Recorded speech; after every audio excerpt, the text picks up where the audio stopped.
close enough that you can hear? All right, and we're good. We're good to go now, right? I'm gonna go make sure I'm gonna go make sure I'm picking up her sound. Yeah. Well, it is. I just don't think I had it close enough to her, so I'm gonna write your words in there. No, I want to be able to turn my pages. Thanks. You're welcome. I mean, I can move it closer to me if you want it. How does that work? I think that's good. I can hear myself. Oh, I can hear it. Yay. All right, 4:05 is the magic time now because I gave myself a couple extra minutes, so we have 2 minutes. Okay, you'll just tell me. Time to... You'll point, right, Heather? Oh, Steve and I need to bake you cookies. You're so amazing. Steve is our contact with Thank the company. you very much. Good. Okay, I think you're just about made it full. Getting close, I'm sure. All right, thank you, sir. All right, bye-bye. Are you staying for this event? Yeah. We'll do a tutorial when everything's working for us, like it's supposed to. But when it's done, we have to hit stop streaming. That's something people are forgetting, and then our YouTube video just goes on and on and on with nothing. So when she's all done and she's wrapped up, we'll just hit the stop stream and make it go. And then we're going to be Heather, do I need to look at the camera? Yeah, maybe so. There we go. She said 4:05. Yep. No, that's different. That's right here. Here's your sound. We're using, this is your sound, that what you're seeing. Talk something, say something again. Okay, I will say something again so that you know where to push. I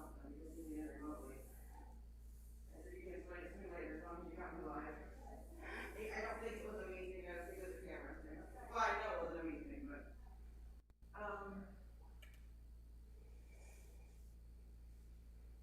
we have 1 minute, so just chat or say test or whatever. Okay, I can just chat. It's raining today. It didn't start out raining this morning, but it's raining now.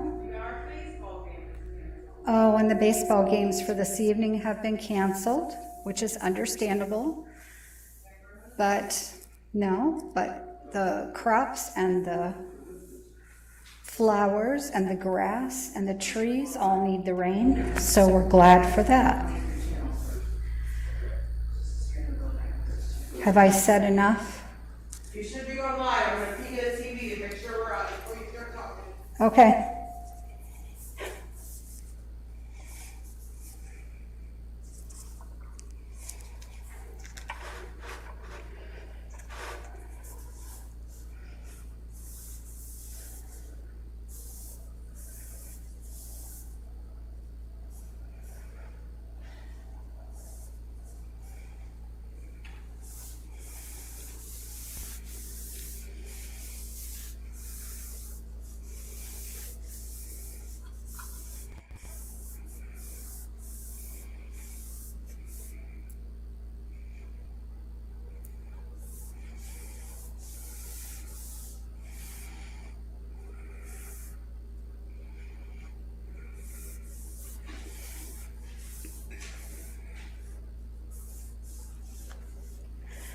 Good afternoon. I'm Karen Eberly. I'm coming from the Timbercrest Chapel today to do Evensong.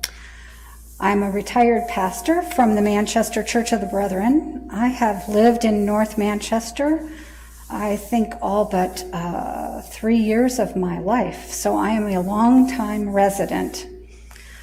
My husband and I, Gary, have 3 children and 4 grandchildren, which continue to delight and amuse us in life.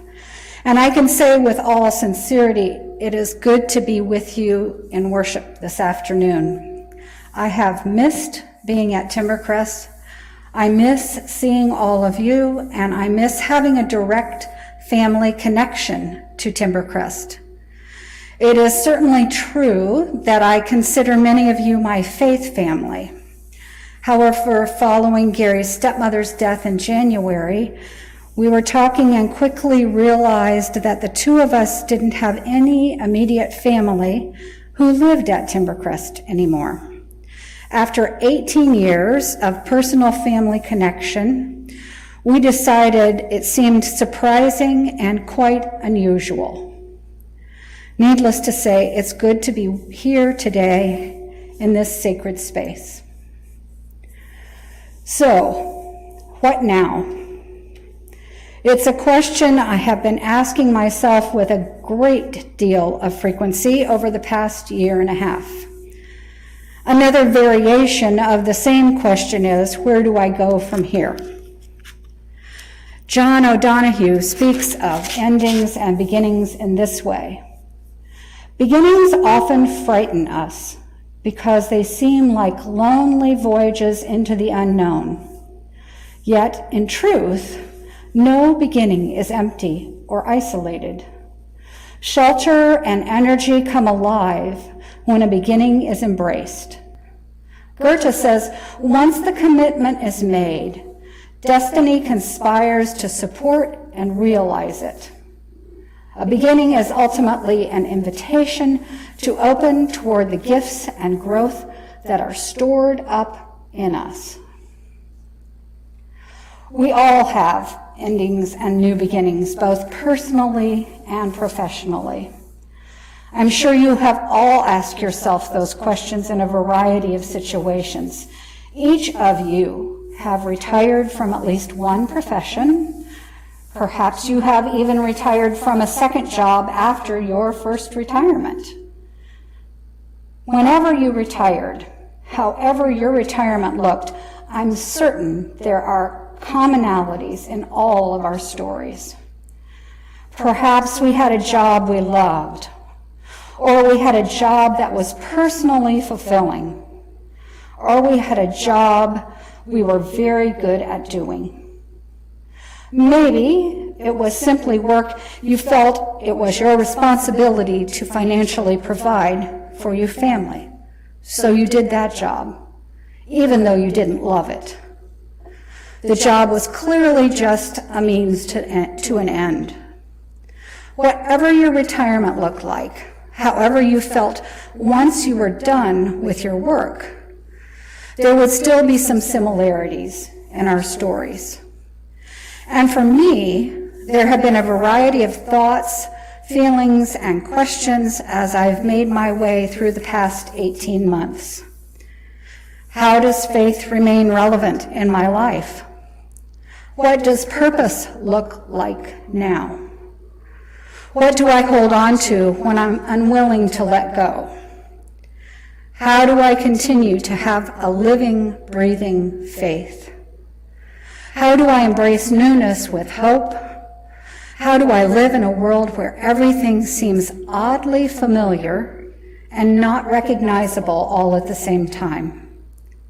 Will COVID be an interruption of both life and faith? What does true presence look like now in this season of apartness? What does a new normal look like? What remains consistent in the midst of change? Maybe you ask yourself those questions in the midst of your retirement, or maybe in the past year and a half. Maybe you've asked yourself those questions over the course of these past months of quarantine and COVID.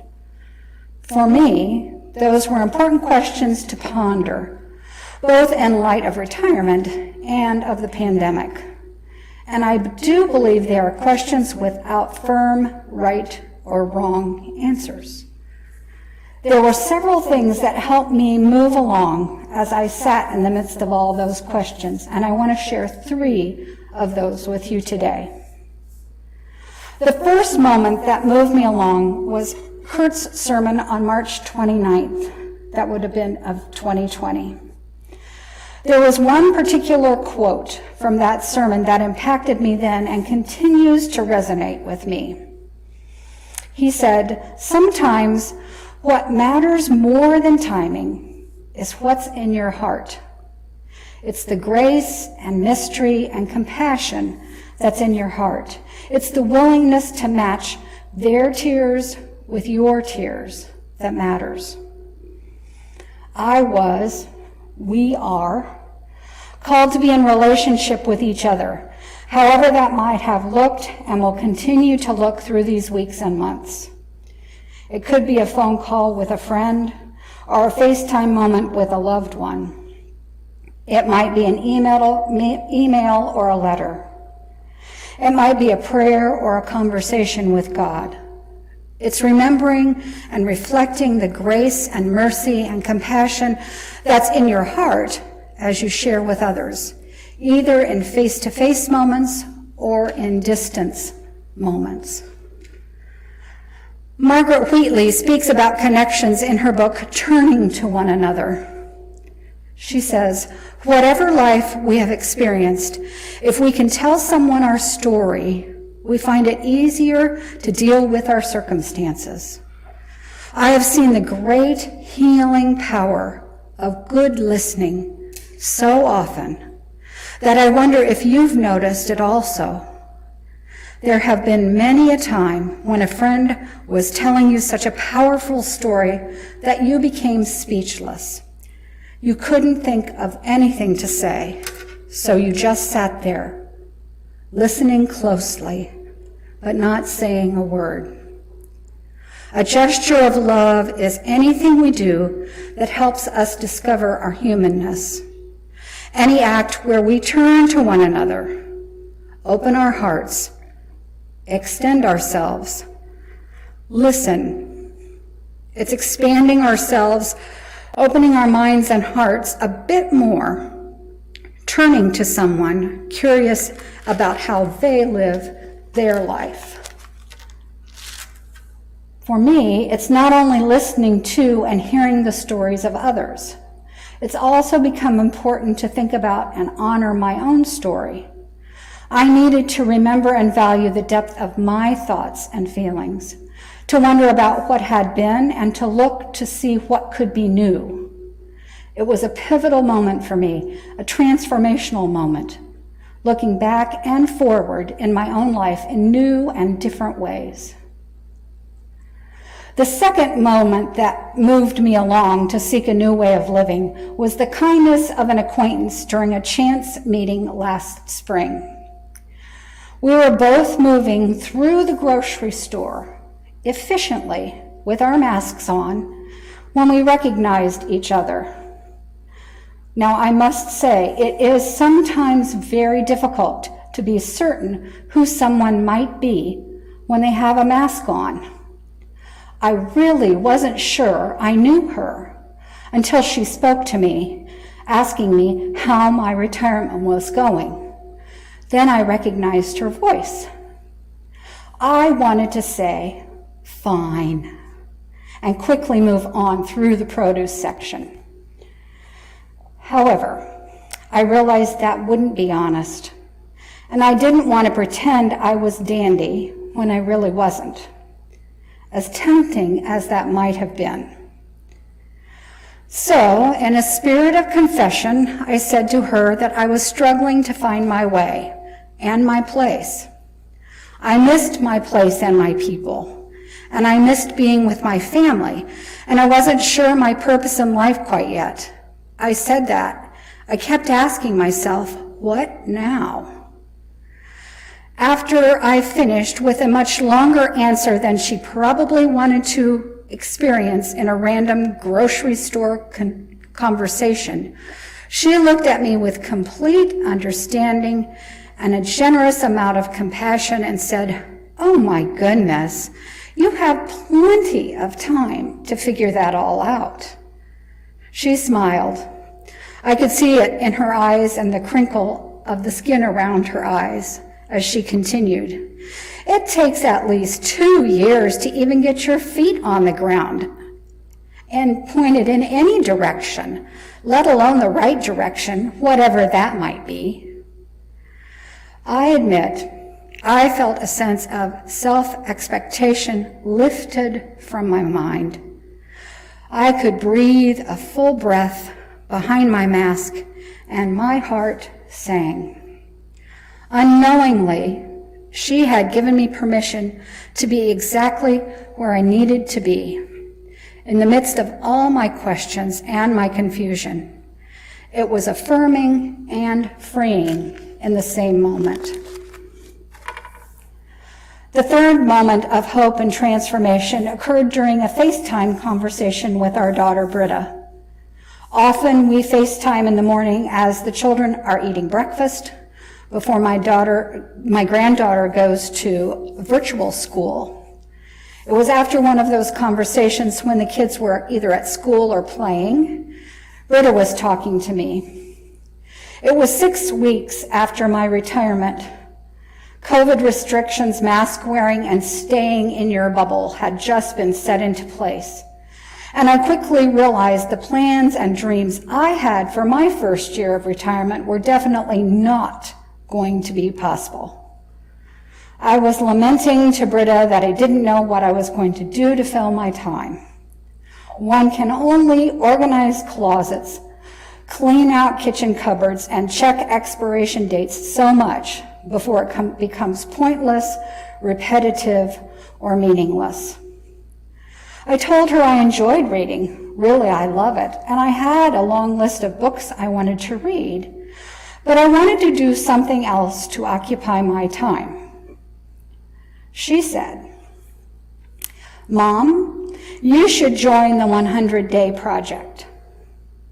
I didn't know what it was, so she explained it to me. It's an online group whose idea is to choose a creative project and do it every day for 100 days and share your process online, either Facebook or Instagram or both. The group is filled with artists of all kinds: writers, oil painters, watercolor painters, those who make paper collages or weave, those who quilt, dance, photographers. You get the idea. She continued, "Mom, you've always wanted to watercolor. You have time now, so why not?" In my mind, as she was speaking, I thought of a million reasons why not. I was not good enough. I've never done this before. I don't have the correct supplies. I don't have the right space. And in my hysteria of such a new, out of the edge of the limb idea, I even thought, I really don't have the time. Oh my, how ridiculous was that? What I said was a week, I don't think I could do it every day. She said, "Oh, you don't have to create every day. Lots and lots of people take more than 100 days to finish. Just do it at your own pace. There's no right or wrong way to create." She had me there. It was something I had said to many, many people, including my children, over the years. You must move at your own pace. There is no right way or wrong way. Oh my goodness, what was she talking me into? I also wondered how I could escape, how I could simply create watercolor pictures when there was and still is so much suffering, violence, and pain in the world. That was a question I struggled with for quite a while and return to even now. I can't turn away from the reality of the world. I can, however, take the world as God takes us, light and dark together. So, Gary and I created a space in an area that had been named the Kids' Attic. We made it my space, my studio, and I began painting. The title of my 100 days was Flowers and Leaves. I painted flowers and or leaves in each of my paintings for those 100 days. I promised myself I would post whatever I created in those first 100 days. I promised myself also that I would commit to creating for 100 days, no matter how long it took me to complete the task. I did that. And I posted each and every project of my 100 days except for one. Whether I liked it or not, I posted it. Through the experience, I discovered not only that I could do it, but that I loved to paint. I need to paint. Greg Ligon says it best, "I make art to figure out what I'm thinking, not to tell people what I think." With my 100th watercolor, I wrote these words. Most days I can't wait to get into my studio. I love being there. It's a space filled with possibility, hope, and calm. The quote I have framed on my art table is, "She was quiet to hear the beauty." It calls me to be mindful, aware of not only what surrounds me, but also the story within me. My wish is that my watercolors invite you to remember your stories. You don't need to see what I see. The invitation is for you to see through your eyes, your memories, and your feelings. And tomorrow, each tomorrow, a new journey begins. So I have moved through my 100-day project and continue to paint. I'm just finishing watercolor number 62 in the second of the 100 days. Currently, all my paintings are in drawers in my studio. I've worked just with watercolor. I've worked on different mediums such as music, writings, book pages. I've even done paintings on tea bags, used tea bags. Perhaps the question has moved to include both what now and what's next. I don't have an answer for that question yet. I'm convinced that when the time is ready, the answer will come. Light and dark together. Somehow I believe we, need to find a way to both challenge the darkness and discover where the light exists. I needed to participate in something that helped me slow down, be attentive, and realize a love that fills me with overwhelming joy. I believe we all need to seek experiences that offer us hope, a new way of living, a new focus, a new direction, where we can rediscover our passion for God, a passion that changes us and perhaps even changes the world around us. I would like to end our time together with a poem written by Morgan Harper Nicholas from her book, All Along You Were Blooming. Light still fills the sky. And though your heart gets heavy and your eyes have struggled to find the stars above the streetlights, you are free to believe light is still pouring in, above, around, beneath, within. Amen. Thank you.